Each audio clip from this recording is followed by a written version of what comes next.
50 ಒಂದು 50 ಮಂದಿಗೆ. ಓಕೆ, ಹಾಂ. ಎಲ್ಲ ಸ್ವಲ್ಪ ಸ್ಟ್ಯಾಂಡರ್ಡ್ ಇದಕ್ಕೆ ಒಂದು ವರ್ಜಿ ಐತಿ ಸರ್ ಸ್ವಲ್ಪ ನಾನು ಅವಾಗ. ಎಲ್ಲ ಸ್ಟ್ಯಾಂಡರ್ಡ್ ಮೇಂಟೈನ್ ಮಾಡಿದ್ದೀರಾ ಅಲ್ಲಿ ನಿಮ್ಮ ಕಿಚನಲ್ಲಿ? ಹಾಂ ಸರ್ ಎಲ್ಲ ಇದೆ. ಏನೇನು ಪ್ಯಾರಾಮೀಟರ್ಸ್ ಇದ್ದಾವ ಎಲ್ಲ ಕರೆಕ್ಟ್ ಸೆಟ್ ಆಗಿದೆ. ಹಾಂ ಸರ್. ನೀವು ಇರಲಾರ್ದೆ ಅಲ್ಲಿ ಕೆಲಸ ಆಗಲ್ಲ. ಮತ್ತು ನೀವು ಎಲ್ಲಿಯಾದರೂ 4 ದಿವಸ ಹೊರಗಡೆ ಹೋದರೆ ಯಾರಿದ್ದಾರ ಮಾಡೋರಿದ್ದಾರ? ಗೊತ್ತಾಗಲ್ಲ ಸರ್. ಹಾಂ, ಎಲ್ಲ ಸಿಸ್ಟಮೆಟಿಕಲಿ ಮಾಡಿಬಿಟ್ರಿ. ಎಲ್ಲ ಮಾಡ್ತೀವಿ ಸರ್. ನಿಮ್ಮ ಬಾಡಿ ಸಲುವಾಗಿ ಏನೇನು ಮಾಡಿದ್ದೀರಿ ಸಿಸ್ಟಮ್? ಮುಂಜಾನೆ ಎದ್ದಿದ ತಕ್ಷಣ ನಿಮ್ಮ ಬಾಡಿಗೆ ಏನೇನು ಸೆಟ್ಟಿಂಗ್ ಮಾಡ್ಕೊಂಡು ಮನೆ ಹೊರಗೆ ಹೋಗ್ತೀರಿ? ಸರ್ ಟ್ರಾಡ್ ಮುಗಿಸ್ಕೊಂಡು ಸ್ವಲ್ಪ ವಾಕಿಂಗ್ ಹೋಗ್ತೀನಿ ಸರ್. ಎಷ್ಟು ಹೋಗ್ತೀರಿ ವಾಕಿಂಗ್ ಹೋದ್ರೆ ಈ ಪರಿಸ್ಥಿತಿ ಆಗದ, ಎಲ್ಲ ನರಗಳು ಟೈಟ್ ಇದ್ದಾವ.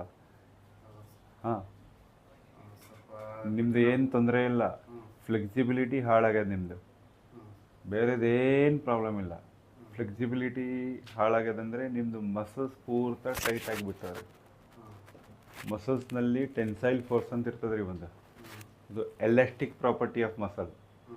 ಎಲಾಸ್ಟಿಕ್ ಪ್ರಾಪರ್ಟಿದು ಲಿಟ್ರಲಿ ಅರ್ಥ ಏನಂದರೆ, ನಾವು ಒಂದು ಮಸಲ್ಸ್ಗೆ ಒಂದು ಪೊಸಿಷನಲ್ಲಿ ಎಳೆತ ಕೊಟ್ಟಿದ ನಂತರ ಯಾವಾಗ ಬಿಡ್ತೀರಲ್ವಾ, ಸ್ವಲ್ಪ ಟೈಮಲ್ಲಿ ಮತ್ತೆ ಸೇಮ್ ಪೊಸಿಷನಲ್ಲಿ ಬರ್ತದೆ ರೀ, ವಿದೌಟ್ ಡ್ಯಾಮೇಜ್. ಎಳೆತ ಕೊಟ್ಟಿರಿ, ಸೇಮ್ ಪೊಸಿಷನಲ್ಲಿ ಬಂತು.